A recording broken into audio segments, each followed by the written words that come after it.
Welcome to Leading Real Life. We are your hosts, Rob and Shannon. And this podcast is here to help you lead in your life and in your home. Yes. Now, you can find us everywhere. And right off the bat, I'm going to ask you to do something. First of all, subscribe. Yay. Subscribe so that you get our weekly podcast. You can also subscribe on YouTube if that's where you are. But also, we would love it if you gave us a thumbs up. Yes. Or if you headed over to where you give reviews and you gave us a review on this. Also, if you could just connect by giving us your comments. Give us your thoughts on the things that we talk about. We'd love to start discussion because we really do believe that leadership principles can and should be utilized in our relationships, in our own lives, in our homes, in our parenting, in our marriage, all of those different areas. Exactly. And So you can find us on Instagram. You can find us on Facebook. You can find us. We have a website. we got lots of places where you can connect. You just have to search Leading Real Life and you'll find us. That's right. All right. So this week, what are we talking about, Shannon? We are talking about how to love your children. Awesome. So that's, Seems easy. it seems really easy, right? Give them whatever they want. Make sure that they're always happy. Yes. And then you are loving your child well. yes. Do you think that's true? No, I don't. So where do you think people go to get their knowledge on how to love their children? I think a lot of it comes from how we have been loved in the past. Yeah. Oh, yeah. Right? Like what we perceive as love. And I do think there can sometimes be a disconnect because obviously romantic love is different than the love that you have for your children. Yes. But there are a lot of similar principles. Sure. It's just our feelings are different. Absolutely, for sure. I think that you hit on something very important there when you said that is how we have been loved. Yeah. I don't know if you know Ian Morgan Cron. He's the guy who writes about Enneagram. I know the name. Yeah. And so I was listening to a podcast with him speaking, and he was talking about the story that we've sort of written in our head from when we were younger or for experiences that we've gone through. And we often write this story so that we can cope with different situations, and it helps us get through hard times or whatever. But then we take that same story and we apply it all the way across our life. Right. And it doesn't necessarily always work. Right? Yeah. So, we find these places where we get our information from. TV, Hollywood tells us what love should look like. Yes, it does. Unfortunately, we get a lot of it off of Instagram and just watching how people treat each other. Yeah. But today, I think that what we want to do is share with you where we get our guide for how to love our kids. Yes. All right. Yeah. So I'm going to read a passage, and a lot of people will know this passage, but you might not know where it's from. Right. All right? Yeah. So here, I'm just going to read it. Okay. Love is patient and kind. Love does not envy or boast. It is not arrogant or rude. It does not insist on its own way. It is not irritable or resentful. It does not rejoice at wrongdoing, but rejoices with the truth. Love bears all things, believes all things, hopes all things, and endures all things. It's so good. And that's so good. It's so good. And it's like so deep. Mm-hmm. All right. So you know where it comes from. I do. Should we reveal where that comes from? Yeah. So that comes from the Bible. It does. Right? It comes from 1 Corinthians chapter 13. Yeah. And most people, like if you've heard that, you've probably heard it at a wedding because it is very commonly recited at a wedding. And that's why I mentioned like the principles of love are the same in romantic relationships and in our parenting relationships. Yes. Because that's just love. Yes. It's absolutely. Our feelings that are different. Absolutely. And there's this deeper love that we believe in that comes to us from God. Yeah. Right? As a Christian, that's what we believe. Yeah. And so we believe that there is a more perfect way that we can love. And that's what we're going to dig into here. Yes. So let's go through these points and we'll share them and we'll talk about them. Yes. So number 1, love is patient and kind. How does this... Well, this one's pretty obvious. It's obvious, but it's really hard. Yeah. Anyone who has had a toddler knows this. And so I've failed at this time and time again. I have failed at every single one of these. Oh, yes. So we're not here to judge others. No. What we're doing is telling you that this is our guidepost and this is something that we need to try and strive for. Exactly. All right. So love is patient and kind. Yeah. Like, the importance of being patient with our kids. What do you think that speaks to them? Well, it shows them that they're safe, right? Like if they can screw up or if they, I can't tell you how many times I have been impatient with my children because they spilled something or they messed something up. Yeah. And it's like, why did it matter? Yes. It doesn't. You clean it up, you move on with your day. Absolutely. No big deal. So if we are patient and kind with our children, it shows them that this is a safe space for them to be who they're going to be, to make mistakes, and you're still going to love them. Absolutely. And not just that, kindness is just, it's kindness. It's the best. Absolutely. That's a good point. I hope that makes a real. Kindness is the best. It is the best. It is absolutely the best. I also think that when we are patient, it gives power to our teaching. Right. Okay. Yes. Like I think that what we do is, when we get out of control or angry or impatient is we create a barrier right off the bat on what we might want to express. First, we could possibly be teaching where we don't need to teach, right? Like in the case of a spill, we just get mad and we're teaching something that doesn't need, like, what, don't ever spill again? Like that's not going to teach anything. The kid's going to be baffled and be paranoid and scared anytime they spill something.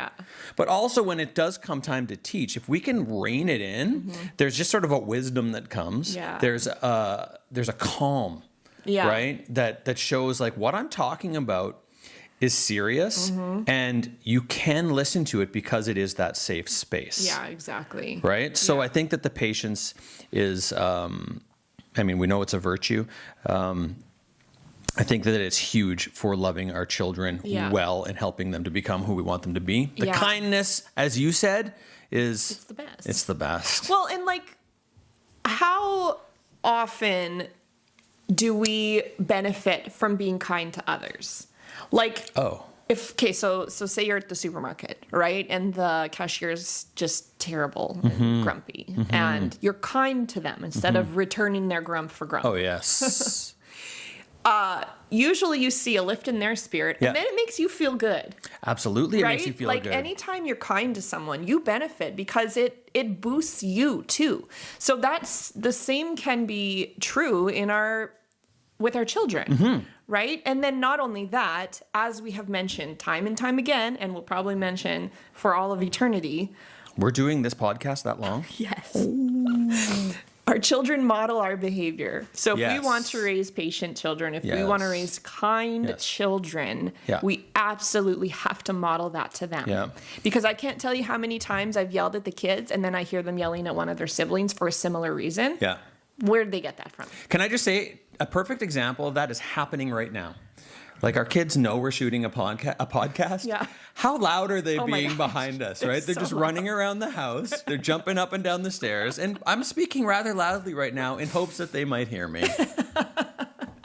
But what we need is patience and we need kindness. Yeah.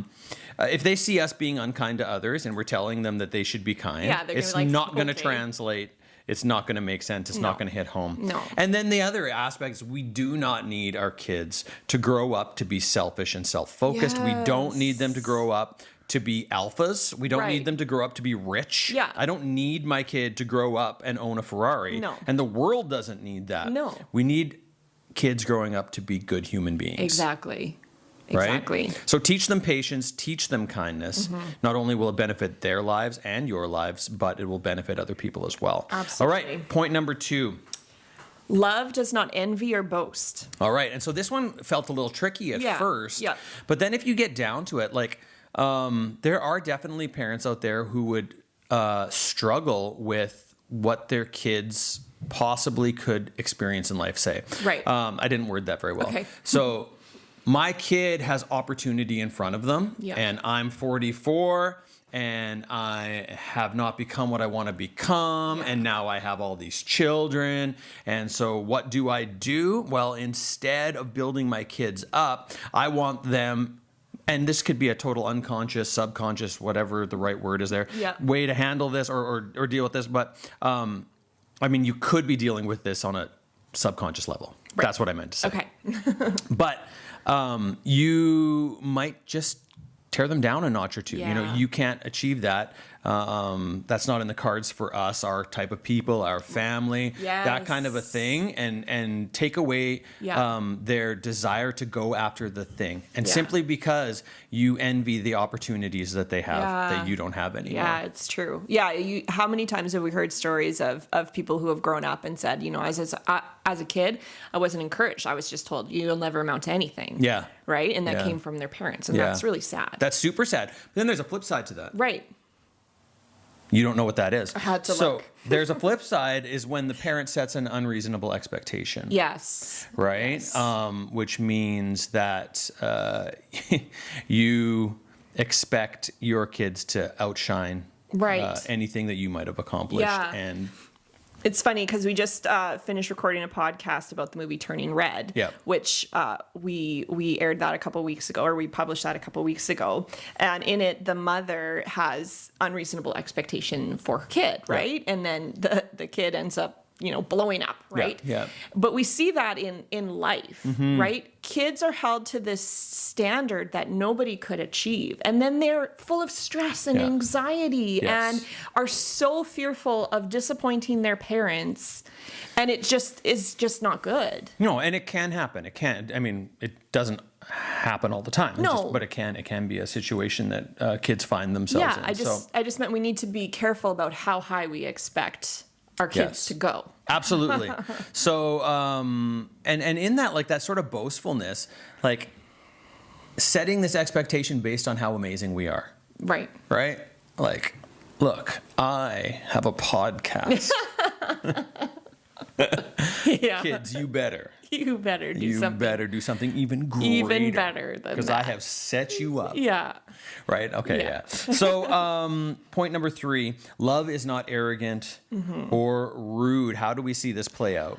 Well, I think a lot of parents have this idea that because we're the parent and we're the adult, we never need to apologize to our kids. Yeah. And that is arrogant. That is super arrogant. Like, and misguided. Yeah. Because the truth is our kids need to understand that we are not perfect. Yeah. Right? And they're obviously going to see that. They're going to see that when we lose our patience or, you know, when we just behave badly because we're gonna. Or get something just wrong. Yeah, exactly. So they see that. If they don't see us being willing to own that and apologize to them for it, then they're learning bad lessons from us. Absolutely. And then not to mention that this whole do as I say, not as I do, we've known for a long time that does not work. No. This I'm the parent, you're the child is just... okay, so there is a hierarchy. Right. So let's not go down this trail that says, you know, your kids should be free to do whatever they want to do. No, that's not what we're saying. No. There's a hierarchy, and I am the parent and you are the child. Yes. But that to me plays out in that. So in this sense, I love you on a deeper level than just a friendship. Right? Yes. That means I am here to correct the wrong. Right? Lovingly. Yeah. I am here to guide, give help, to assist, and all of those different things. Yeah. But being that there is the hierarchy does not just mean I'm right because I'm the parent. No, exactly. You can still be wrong. Like, if your kid calls you out, like you're gonna, I'm sure it'll be like a punch to your pride and you're gonna want to lash out. Yeah.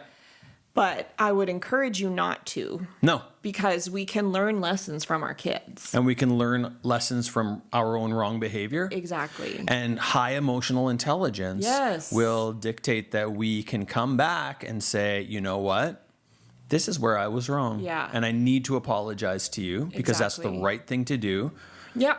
And I think it really goes a long way with our kids when they see that. When they see an adult saying, you know what? I wasn't right. And this is why I wasn't right. Right. They learn a much more valuable lesson from that than having the parent that's just like, well, do what I said. Yeah. I don't really care. You know what I mean? Or losing their patience. And because I have for sure lost my patience badly, and I had to go to them and say, I've apologized to my kids. I am for sure. so sorry. Yeah. That wasn't okay. That behavior that you saw from me, not okay. Yeah.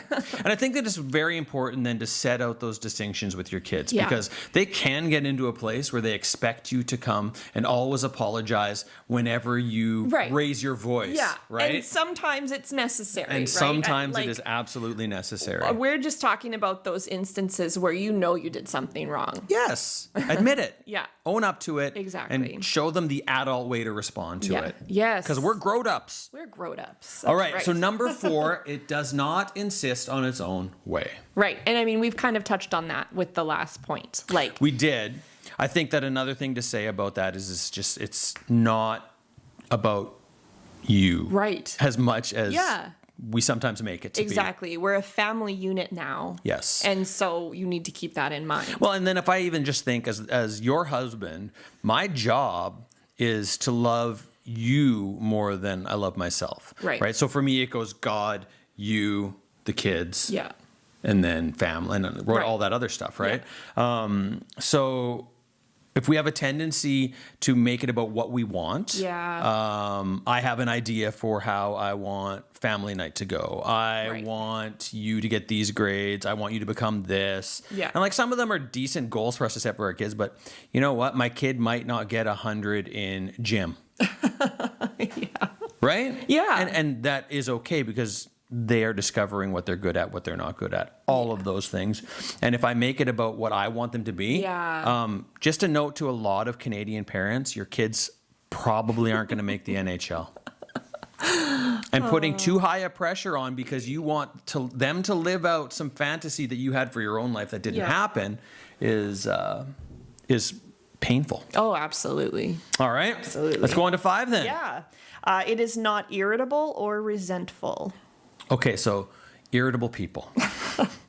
They are hard to be around. Oh, they're hard to be around. Oh my gosh. Just sucks the life out of a room. Yes, it does. Right? And it is so hard to, I don't want to say it's hard to love them. Well, it's just, you feel like you can't be who you are around them, right? You're walking on eggshells all the time. Around someone who's irritable. Because you're like, I don't know if what I'm going to say is going to set them off. Yeah, you just don't know. So you're just cautious all the time. And we don't want our kids to live in an environment where they can't be themselves and they can't make mistakes and they can't live. Yeah, exactly. And then, so what is causing you to be irritable? Right. That's something that we always go back to deep work, I think. Yeah. We have a number of times. You do need to go to the deep work. If you are an irritable person, the answer to that is not everybody needs to get over it. This is who I am. That is not the answer to it. No, that is the lowest level of emotional intelligence. That is so short. Exactly. Putting all the onus on other people for your problem is not mature. Yeah, and irritability is not a good. It's not a good quality. No. So do the deep work and ask the question why and what is making me irritable. And honestly, I will tell you that I think probably 95% of the time it comes down to pride. Yeah. Your pride has been hurt, or you have pride, or you want to control. Yeah. Because of your pride. Yeah. Right? So just be careful there. Don't act as an irritable person, but be that light and life in your family. Yeah. Right? Well, and I think the place where you can start is figure out what is it that is irritating me so much. Yeah, exactly. What are the things that set me off? Because I know some of them in my life. I don't know all of them. Yeah, so get specific. Exactly. Yeah. So if you know that this thing sets you off, do something to fix that. Yes. Absolutely. And then you're intentional. Yeah. So you can actually respond with your logical brain rather than your emotional heart. Right. We're too reactionary generally as people. So this allows us to. And then the resentfulness part of it. Yeah. You know what? We all miss our freedom sometimes. Absolutely. We've got 4 kids. Yes. We got a lot of them. We do. There's people with more. Oh, yeah. But we have a litter. Yep. And that takes away certain things that we can experience. We can't just pick up and go to Disney. No, man. Right? We could go to Disney more. Yeah, if we didn't have those dang kids. Right? But any kind of desire that you might have for a life or a fear of missing out or for a life that you want. Yeah. You can't allow that to cause resentfulness. No. Because your kids are going to feel that. They're going to know it. They're going to recognize it. Exactly. Right? Like, I don't know. I think about someone who tells a story that they could always tell that their mom didn't like them. Oh, that's so gross. Right? And it was because maybe they weren't ready to be a parent. Sure, that happens. 100% that happens. But the thing is once you become a parent, you have to just get over yourself, like we said earlier, and parent them and love them. I'm going to just put out a shocking announcement. Okay? Sex leads to children. What? That's what does it? Yes. Oh, so if you are sexually active, there is a chance that the result might be children. That's true. Right? Yeah. So, and that's not to be condemning. No. But like we have to own up to our responsibilities. Yeah. We have to know that things that we do end up with certain consequences, and then we have to grow beyond. Yeah, exactly. Right? Rather than just make our own lives easier. Exactly. We don't ever want to make our kids feel bad that they exist. Oh, no. What an awful no. Yes. All right, and that would go into generational curses and anyways, okay. But also like one of the translations in this kind of area says kind of cool, hey, like where it says here irritable, resentful, it says more like we keep no records of wrongs. Yes. Right? And that is a resentful thing to do. Yeah, true. To bring something up and throw it back in their face. Yeah. It's like, I'm over it, but I've remembered this for the last 10 years, and now I'm going to throw it back at you. Exactly. I'm sorry, that's resentment. Yeah, 100%. Yes. And I think I think that can happen a lot in marriage, and so we need to be like cautious of that. But this isn't about marriage. No, this is about children. Kids, but are you saying that I'm resentful? No, okay. I'm not at all. Okay, it's you then. All right. So the next point. Yes. It does not rejoice at wrongdoing, but rejoices with the truth. So how does that how does that play out? This is an interesting one to kind of break down, I think. Yeah, absolutely. The way I read it is we don't want to be proud of bad behavior. Right? I think generally I don't think people are. Right? When you see bad behavior, generally I think most people are quick to correct. Yes. However, there are people out there that like say their kid I don't know, does something, say that they cheat somebody out of a win, right? They cheat in order to get a win, move themselves ahead. Yeah, like good for you.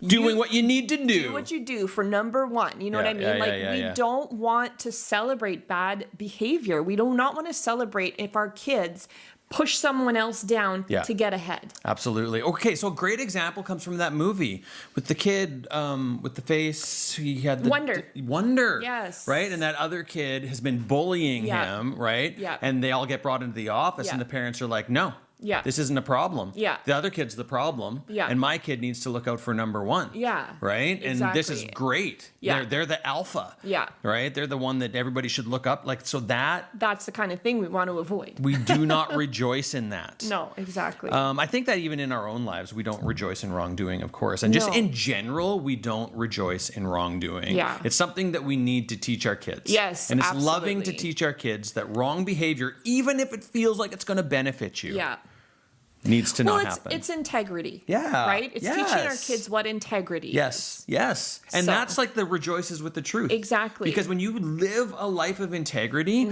you don't have to carry a weight around with you. Exactly. That's exactly it. And so like when we do see our kids show a display of integrity. Yes. Be sure to celebrate it. Yes. So you don't need to praise it. No. Right? Like you don't need to get down and worship it. Yeah, no. Like don't be like, you're the most amazing, but point it out. Like I noticed that in this opportunity, what you did was emotionally intelligent, or what you did was the right thing to do. Exactly. Like, great job, kid. Yeah.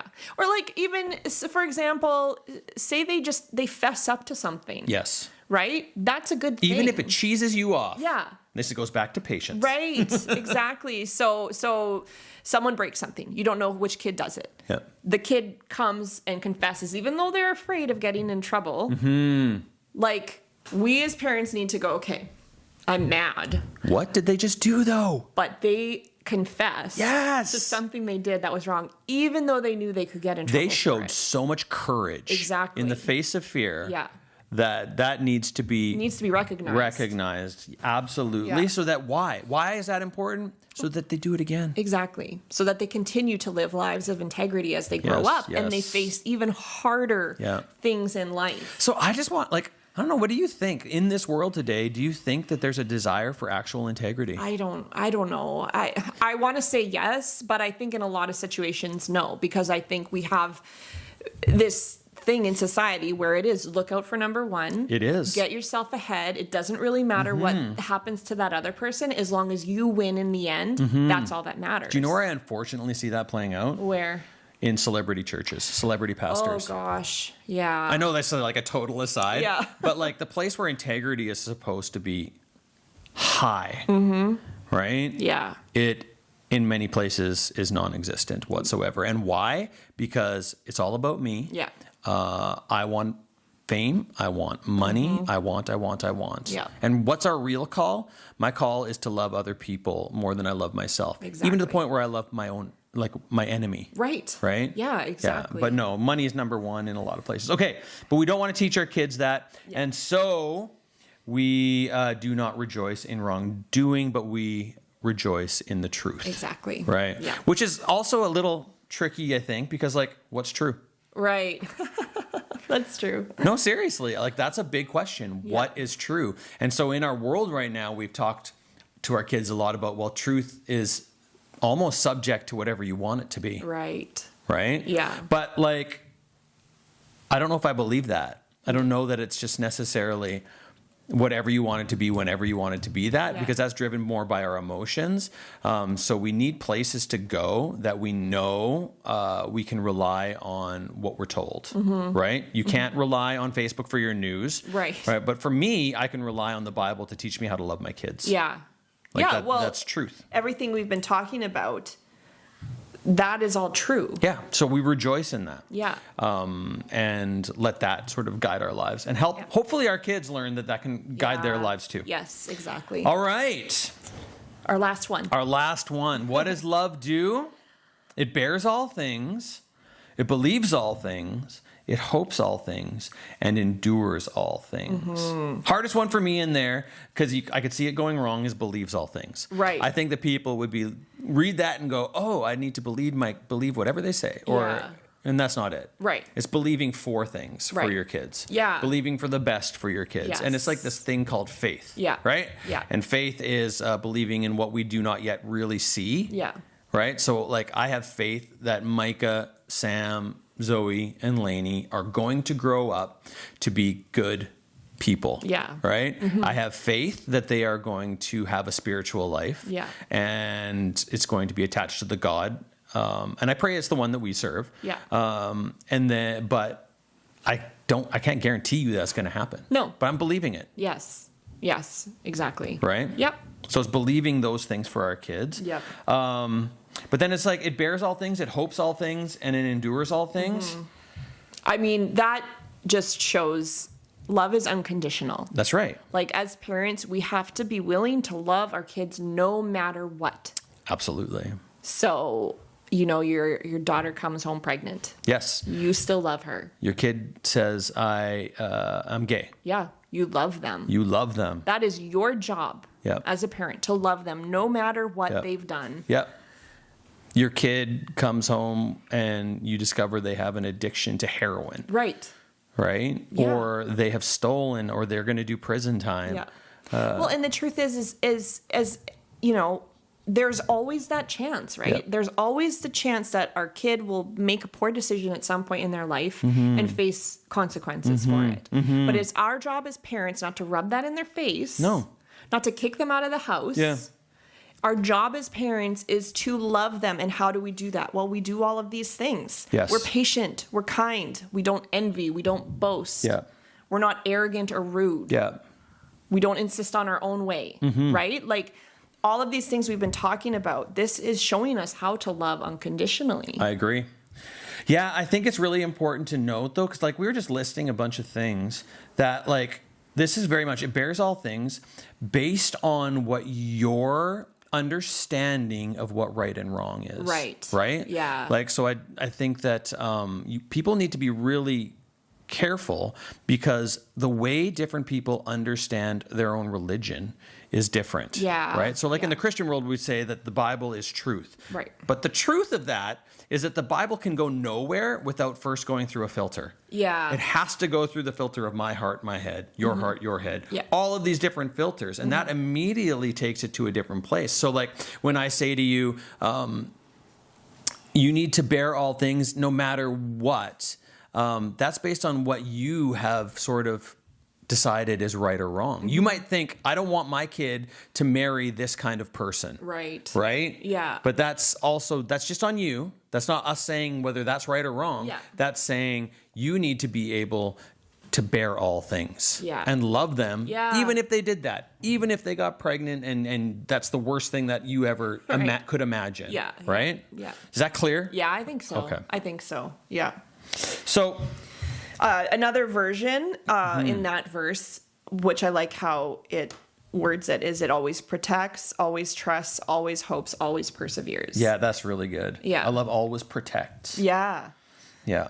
So, I mean, it's just, we are there to guide our children, to love our children, That's right. to raise up our children. Yes.